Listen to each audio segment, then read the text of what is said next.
नमस्ते मित्रांनो, चांगलं चॅनलमध्ये आपलं स्वागत आहे. मित्रांनो, अमेरिका, इस्रायल आणि इराणमध्ये सध्या भीषण युद्ध सुरू आहे. या युद्धामुळे मध्य पूर्वमध्ये मोठा तणाव निर्माण झालेला आहे. या युद्धात इस्रायल आणि अमेरिकेनं केलेल्या हल्ल्यामध्ये इराणचे मोठे नुकसान झालेले आहे.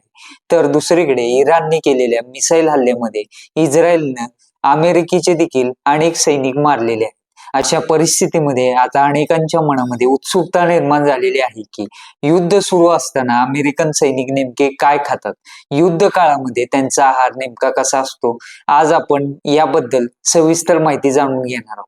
अमेरिकन सैनिकांना दररोज प्रचंड मेहनत करावी लागते. त्यांचं ट्रेनिंग देखील खूप कडक असतं. त्यामुळे त्यांना खूप जास्त एनर्जीची म्हणजेच ऊर्जेची गरज असते. ही ऊर्जेची गरज भागवण्यासाठी त्यांच्या डाएटचं नियोजन अत्यंत काटेकोरपणे केलेलं असतं.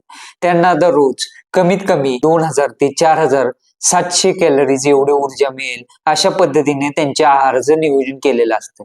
युद्ध सुरू आहे की नाही आणि युद्ध सुरू असेल तर युद्धभूमीवर वातावरण कसं आहे हे लक्षात घेऊनच त्यांचा डाएट प्लॅन बनवला जातो. सामान्य परिस्थितीमध्ये अमेरिकन सैन्याला एका दिवसात 3 वेळा जेवण दिलं जातं, ज्यामध्ये सकाळचा नाश्ता, दुपारचं जेवण आणि रात्रीचं जेवण याचा समावेश असतो. आता पाहूयात त्यांना खायला काय मिळतं. अमेरिकन सैनिकांना नाश्त्यामध्ये संत्रीचा ज्यूस, ओटमील, उकडलेली अंडी, ब्रेड आणि जाम तसंच कॉफी यासारख्या गोष्टी दिल्या जातात. तर दुपारच्या जेवणामध्ये टोमॅटो किंवा चिकन सूप, बेक्ड चिकन आणि भात, हिरवे वाटाणे आणि ब्रेड या गोष्टी दिल्या जातात. कधी कधी त्यांना केक किंवा एखादा गोड पदार्थ देखील दिला जातो.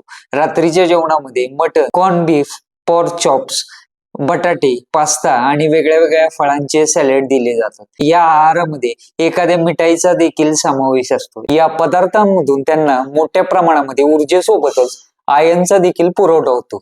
आणि सर्वात महत्त्वाचं, जेव्हा अमेरिकन सैनिक प्रत्यक्ष युद्धभूमीवर असतात तेव्हा त्यांना MRE म्हणजेच मील रेडी टू ईट पदार्थ दिले जातात. हे असे पदार्थ असतात ज्यांना उकडण्याची किंवा भाजण्याची कोणतीही गरज नसते. यामध्ये पीनट बटर, चीज, स्प्रेड बटर, मिठाई, कॅन्डी आणि वेगळ्या वेगळ्या ड्रिंक पावडर यांचा समावेश असतो. यासोबतच कच्ची फळं आणि भरपूर प्रमाणामध्ये पाणी दिलं जातं, ज्यामुळे प्रत्यक्ष युद्धभूमीवरही त्यांची ऊर्जा कायम टिकून राहते. तर मित्रांनो, ही होती बातमी. व्हिडिओ कसा वाटला नक्कीच कमेंटद्वारे सांगा आणि व्हिडिओ तुमच्या मित्रांपर्यंत शेअर नक्की करा. आणि आपल्या चॅनलला नवीन असेल तर चॅनलला सबस्क्राईब करायला विसरू नका. धन्यवाद.